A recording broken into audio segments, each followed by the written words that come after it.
പാകിസ്ഥാന്റെ ഭീകരബന്ധം ലോകത്തിന് മുന്നിൽ തുറന്നു കാട്ടാനുള്ള എംപിമാർ ഉൾപ്പെട്ട പ്രതിനിധി സംഘങ്ങളുടെ പര്യടനം തുടങ്ങി. ടി മുഹമ്മദ് ബഷീർ ഉൾപ്പെടുന്ന സംഘം UAE-യിലെത്തി. പുലർച്ചെ 12:30-ക്കാണ് സംഘം അബുദാബിയിലെത്തിയത്. അംബാസിഡർ സഞ്ജയ് സുധീറും UAE ഫെഡറൽ നാഷണൽ കൌൺസിൽ അംഗം അഹമ്മദ് ബിർ ഖൌറിയും ചേർന്ന് സ്വീകരിച്ചു. മുഹമ്മദ് അബ്ബാസ് വിവരങ്ങൾ നൽകുന്നുണ്ട് UAE-യിൽ നിന്ന്. അബ്ബാസ്, എന്തായാലും സംഘം UAE-യിൽ എത്തിച്ചേർന്നിരിക്കുന്നു. ഇനി പ്രധാനപ്പെട്ട ആളുകളെ കണ്ട് ചർച്ച നടത്താനുള്ള അവസരങ്ങളൊക്കെ ലഭിച്ചിട്ടുണ്ടോ? എന്തൊക്കെ ചർച്ചകളായിരിക്കും വരും ദിവസങ്ങളിൽ ഉണ്ടാവുക?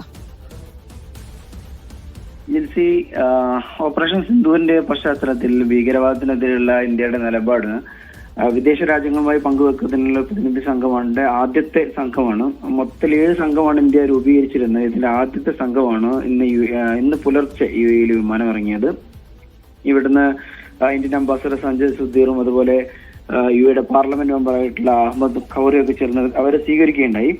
ഇന്ന് രാവിലെ UAE-യുടെ സഹിഷ്ണുതാ വകുപ്പ് മന്ത്രി നഹിയാൻ ബിൻ അൽ മുബാറക്കുമായി സംഘത്തിന്റെ കൂടിക്കാഴ്ചയാണെന്ന് പ്രധാനപ്പെട്ടത്. അതുപോലെ തന്നെ UAE-യുടെ പാർലമെന്റ് മെമ്പർ, പാർലമെന്റ് കൗൺസിലിലെ പ്രതിരോധ, ആഭ്യന്തര, വിദേശകാര്യ committee chairman doctor Ali Rashid Al Nuaimi, അതുപോലെ ഇവിടുത്തെ national media officer director doctor Jamal Al Kaabi, ഇങ്ങനെയുള്ള ഉന്നത തല സംഘവുമായി ഈ പ്രതിനിധി സംഘം ഇന്ന് കൂടിക്കാഴ്ച നടത്തുന്നുണ്ട്. ഇന്ന് മാത്രമല്ല, നാളെയുണ്ട്. നാളെയും ഈ സംഘത്തിന്റെ കൂടിക്കാഴ്ച UAE-യിൽ തുടരും.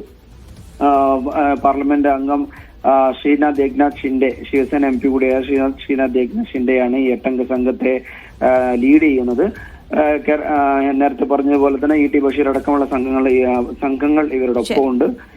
ഭീകരതയ്ക്കെതിരായ പോരാട്ടത്തില് ഇന്ത്യ നടപ്പാക്കിയ ഓപ്പറേഷൻ സിന്ദൂർ, അതിന്റെ പശ്ചാത്തലമൊക്കെ UAE-യിലെ ഉന്നതതല സംഘവുമായി ഇവർ ആശയവിനിമയം നടത്തുമെന്നാണ് നമ്മൾ പ്രതീക്ഷിക്കുന്നത്.